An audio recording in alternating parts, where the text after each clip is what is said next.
शरद पवार आणि छगन भुजबळ हे सावित्रीबाई फुलेंच्या जयंतीच्या कार्यक्रमाच्या निमित्ताने एकाच मंचावरती येणार आहेत। पुणे जिल्ह्यामधल्या चाकण कृषी उत्पन्न बाजार समितीमधल्या सावित्रीबाई फुलेंच्या पुतळ्याच्या अनावरणाच्या कार्यक्रमासाठी हे नेते 4 वाजता आज एकत्र येतील।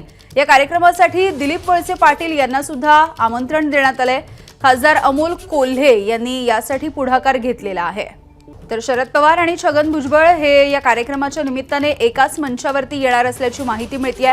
या कार्यक्रमासाठी दिलीप वळसे पाटील जे शरद पवार यांचे अत्यंत जवळचे आणि विश्वासू असे मानले जायचे, मात्र त्यांनी अजित पवार यांच्याकडे जाणं पसंत केलं, त्यांना सुद्धा आमंत्रण देण्यात आलेलं आहे।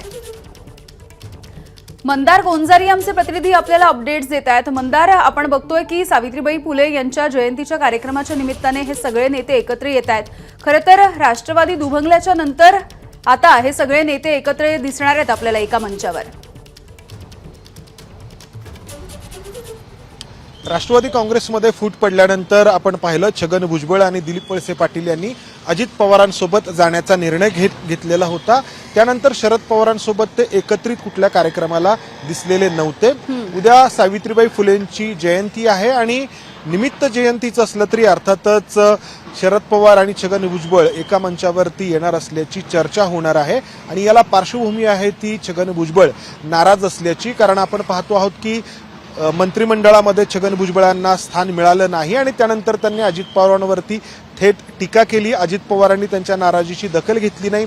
त्यानंतर छगन भुजबळ हे परदेशात गेले, आज ते पुन्हा भारतामध्ये परत आहेत। अजित पवार देखील भारतात परत आहेत। उद्या आपल्याला ही गोष्ट लक्षात ठेवायला हवी की पहिला जो सावित्रीबाई फुलेंच्या जयंतीचा कार्यक्रम आहे तो सातारा जिल्ह्यातील नायगाव या ठिकाणी आहे, ज्या कार्यक्रमाला मुख्यमंत्री देवेंद्र फडणवीस, अजित पवार, राज्य मंत्रिमंडळातील अनेक मंत्री उपस्थित राहणार आहेत आणि छगन भुजबळ देखील त्या कार्यक्रमाला उपस्थित राहणार आहेत। मात्र तो कार्यक्रम झाल्यानंतर छगन भुजबळ हे फक्त शरद पवारांसोबत जो दुसरा कार्यक्रम चाकण कृषी उत्पन्न बाजार समितीमध्ये आयोजित करण्यात आलेला आहे त्या कार्यक्रमाला उपस्थित राहणार आहेत आणि त्या ठिकाणी छगन भुजबळ आणि शरद पवार काय बोलतात यावरती सगळ्यांचं लक्ष असेल।